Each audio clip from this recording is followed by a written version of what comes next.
Thank you and welcome to the show this morning.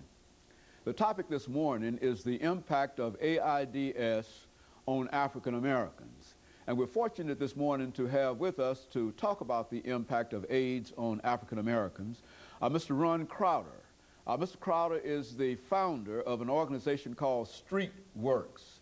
And not only is he the founder of this organization, but he is also the executive director of Streetworks. And of course, Mr. Crowder, let me welcome you to the show this morning. Thank you, Dr. Haney. And to tell you, Mr. Crowder, how delighted we are to have you again on this show dealing with this issue.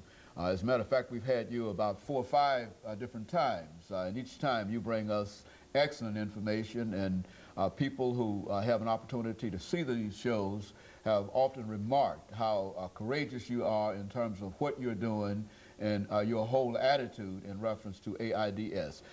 Before we get started into the impact of AIDS on African Americans, Mr. Crowder, let's have you to give us some information about your background, your education, and some of the experiences that you had before you became the founder of Streetworks.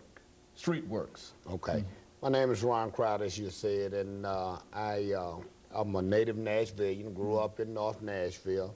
I attended Pearl High.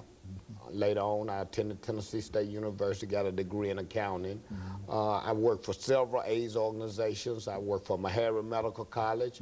I went on to work for an agency called Women, and now I identified a need for further services, and I started Streetworks. Streetworks is an organization that does HIV education, prevention, and care. So we actually provide services for those people who are infected with HIV. We're located at 1431 Joe Johnston in the Johnny Rahel housing site, and our hours of operations are specifically 6 p.m. to 6 a.m. So we have outreach workers out on the streets doing HIV prevention and education during the times when the services are mostly needed, and that's during the nighttime hours, since our target population are those who are at the highest risk for HIV infection. Okay, you talk about HIV and AIDS, Mr. Crowder, and I think we've talked about it on a number of occasions, but still there are some folks who really don't understand what AIDS and HIV is, and give it to us from that perspective so that the average person might understand what we're talking about here. HIV is an acronym for, an acronym for human immunodeficiency virus.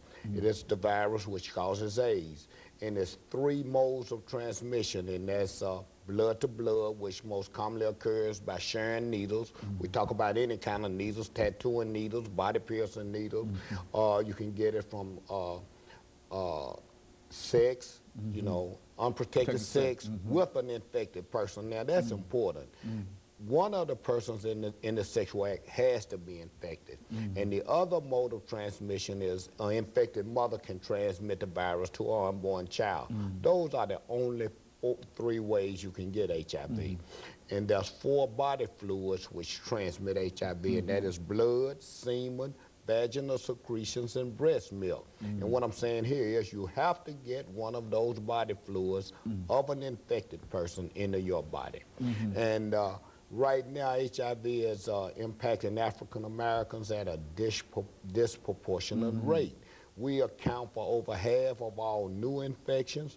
That 1 in 50 African American men is infected with HIV, and 1 in 160 African American women is infected with HIV.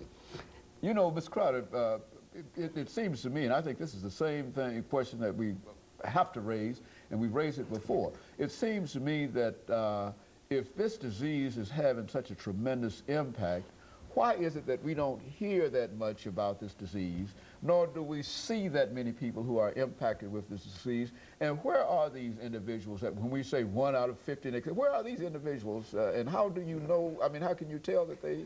Well, Dr. Haney, first of all, HIV has such a negative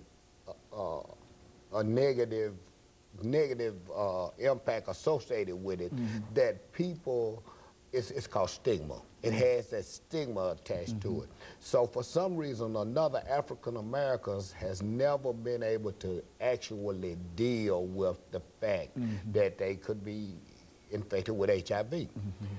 I think the news media had a big part in that, that when it first came out back in 1981, 82, when we first heard about HIV, it was only said that HIV is affecting gay white men and injection drug users. Well, most African Americans thought then that it was not a disease among African Americans, when they should have identified it as what it was. It was a sexually transmitted disease. So a lot of African Americans doesn't think that they, you know, that it involves them or they are impacted by HIV.